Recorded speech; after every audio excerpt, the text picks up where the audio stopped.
Hello friends, welcome to my channel. ನಾನಿವತ್ತು ಮಾಡ್ತಾಯಿದ್ದೀನಿ ನಾಗರ ಪಂಚಮಿ ಹಾಗೂ ಗಣಪತಿ ಹಬ್ಬಕ್ಕೆ ಮಾಡುವಂಥ ಸ್ಪೆಷಲ್ ಸ್ವೀಟ್ ಸಿಹಿ ಕಡುಬು. ಇದನ್ನು ಹೇಗೆ ಮಾಡೋದಂತ ನೋಡಿ ಬನ್ನಿ ಫ್ರೆಂಡ್ಸ್. ಮೊದಲಿಗೆ ಅಕ್ಕಿಯನ್ನು ಚೆನ್ನಾಗಿ ತೊಳೆದುಕೊಂಡು ಒಂದು 4ರಿಂದ 5 ಗಂಟೆ ಕಾಲ ಬೇಸಿಗೆಯಲ್ಲಿ ಇದನ್ನು ಒಣಗಿಸ್ಕೊಂಡು ಸ್ವಲ್ಪ ರವೆ ಹಿಟ್ಟಿನ ರೀತಿಯಲ್ಲಿ ಇದನ್ನು ಈ ರೀತಿಯಾಗಿ ನಾನು ಮಿಕ್ಸಿ ಜಾರ್ಗೆ ಹಾಕ್ಕೊಂಡು ಇದನ್ನು ಈ ರೀತಿಯಾಗಿ ಪುಡಿ ಮಾಡ್ಕೊಂಡಿದ್ದೀನಿ ಫ್ರೆಂಡ್ಸ್. ನೋಡಿ ಯಾವ ರೀತಿ ಅಂತ ಒಂದು ಸ್ವಲ್ಪ ರವೆ ರೀತಿಯಲ್ಲಿ ಮಾಡ್ಕೊಂಡಿದ್ದೀನಿ. ಇವಾಗ ಒಂದು ಪಾತ್ರೆಯಲ್ಲಿ ನೀರನ್ನು ತೆಗೆದುಕೊಂಡು ಅದನ್ನು ಈ ರೀತಿ ಕಾಯಿಸಲಿಕ್ಕೆ ಒಲೆ ಮೇಲೆ ಇಟ್ಟಿದ್ದೀನಿ.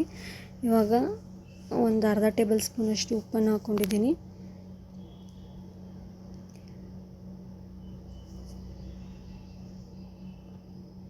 ಸ್ವಲ್ಪ ಅರ್ಧ ಟೇಬಲ್ ಸ್ಪೂನಷ್ಟು ಇದಕ್ಕೆ ಎಣ್ಣೆನ ಹಾಕ್ಕೊಂಡಿದ್ದೀನಿ.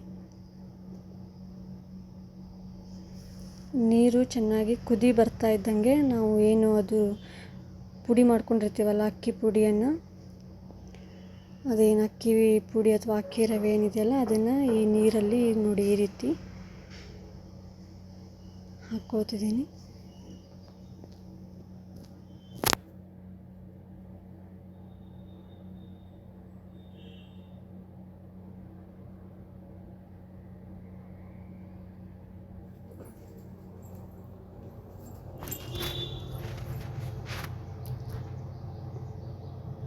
ಈ ರೀತಿ ನಿಮಗೆ ಎಷ್ಟು ಬೇಕು, ಎಷ್ಟು ಕಡುಬು ಮಾಡ್ತೀರಾ ಅಂದಾಜಿಗೆ ನೀವು ಈ ರೀತಿ ಇದಕ್ಕೆ ಈ ರವೆಯನ್ನು ಹಾಕ್ಕೊಳ್ಳಿ.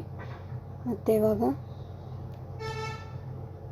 ಇದನ್ನು ಚೆನ್ನಾಗಿ ನೀರು ಜೊತೆ ಇದನ್ನು ನೋಡಿ ಅಕ್ಕಿ ಏನಿದೆ ಈ ರೀತಿ ಚೆನ್ನಾಗಿ ಇದನ್ನು ಮಿಕ್ಸ್ ಮಾಡ್ಕೊಳ್ಳಿ.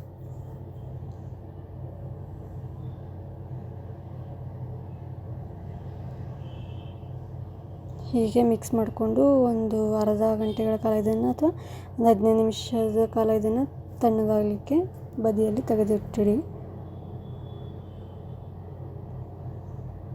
ಇವಾಗ ನಾವು ಇದಕ್ಕೆ ಹೂರಣ ಮಾಡಲಿಕ್ಕೆ ಒಂದು ಪಾತ್ರೆಗೆ ಬೆಲ್ಲವನ್ನು ತಗೊಂಡಿದ್ದೀವಿ.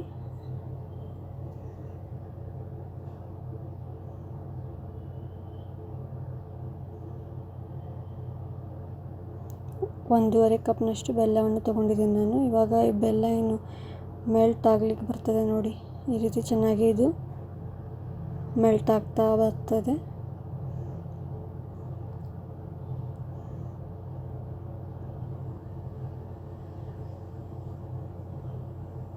ಇದಕ್ಕೆ ಸ್ವಲ್ಪ ಫ್ರೇಗ್ರೆನ್ಸ್ ಸಲುವಾಗಿ ನಾನು ಏಲಕ್ಕಿ ಏನು ಕೂಡ ಪುಡಿ ಮಾಡ್ಕೊಂಡು ಹಾಕ್ಕೊಂಡಿದ್ದೀನಿ. ಮತ್ತು ಇವಾಗ 1 ಬೌಲ್ನಷ್ಟು ಇದಕ್ಕೆ ಹಸಿ ಕೊಬ್ಬರಿ ತುರಿಯನ್ನು ಕೂಡ ಹಾಕಿದ್ದೀನಿ.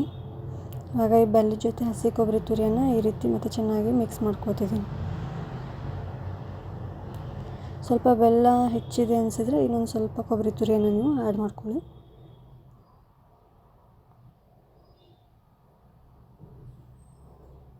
ಇವಾಗ ಅದಕ್ಕೆ ಸ್ವಲ್ಪ ಹುರಿದ ಎಳ್ಳನ್ನು ಹಾಕಿದ್ದೀನಿ.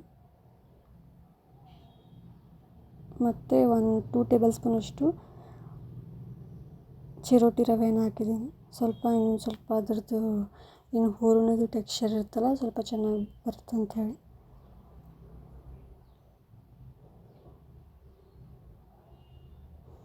ಹೀಗೆ ಅದನ್ನು ನೋಡಿ ಇವಾಗ ಅದು ಚೆನ್ನಾಗಿ ಹೂರಣ ರೆಡಿಯಾಗಿದೆ.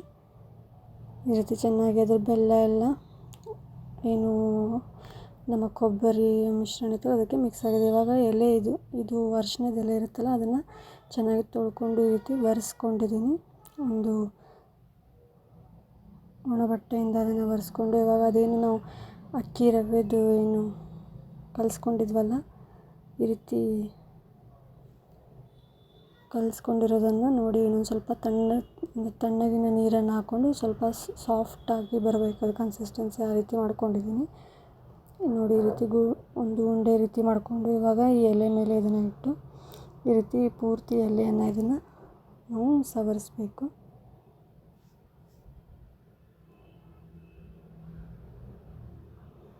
ಹೀಗೆ ಸ್ವಲ್ಪ ಸ್ವಲ್ಪ ನೀರು ಹಚ್ಕೊಂಡು ಈ ರೀತಿ ಪೂರ್ತಿ ಎಲೆಯನ್ನು ನೀವು ಸವರ್ಕೊಳ್ಳಿ. ನೋಡಿ ಪೂರ್ತಿ ಇದನ್ನು ಇವಾಗ ಈ ರೀತಿಯಾಗಿ ಮಾಡ್ಕೊಂಡಿದ್ದೀನಿ. ನಾನು ಉದ್ದನೇ ಮಾಡ್ಕೊಳ್ಳೋದು ಈ ರೀತಿ.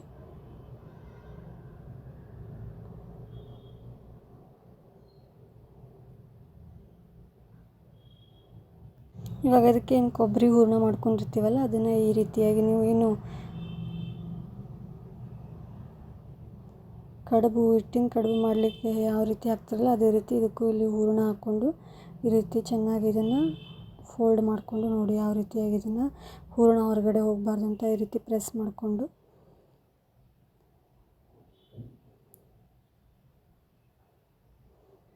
ನೋಡಿ ಈ ರೀತಿ ನಾನು ಇದನ್ನು ಚೆನ್ನಾಗಿ ಪ್ರೆಸ್ ಮಾಡ್ಕೊಂಡಿದ್ದೀನಿ.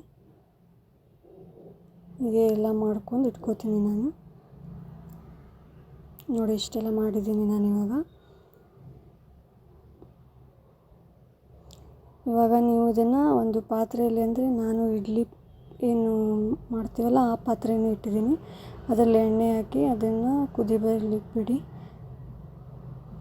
ಮತ್ತು ಈ ರೀತಿ ಇದನ್ನು ಸ್ವಲ್ಪ ಎಲೆನ ಫೋಲ್ಡ್ ಮಾಡಿ ಅದು ಏನು ಇಡ್ಲಿ ಪಾತ್ರೆ ಇರುತ್ತಲ್ಲ ಅದರ ಮೇಲೆ ಇಟ್ಟು ಹೀಗೆ ಇದನ್ನು ಇಡ್ಲಿ ಪಾತ್ರೆಯಲ್ಲಿಟ್ಟು ಒಂದು 20 ನಿಮಿಷಗಳ ಕಾಲ ಇದನ್ನು ಆವಿಯಲ್ಲಿ ಇದನ್ನು ಈ ರೀತಿ ಕುದಿಸಿದರೆ ನೋಡಿ ರುಚಿಕರವಾಗಿರುವಂತಹ ಸಿಹಿ ಕಡುಬು ನಿಮಗೆ ತುಪ್ಪದ ಜೊತೆ ನೀವು ಇದನ್ನು ತಿನ್ಬೋದು friends. Thank you for watching my video friends. Like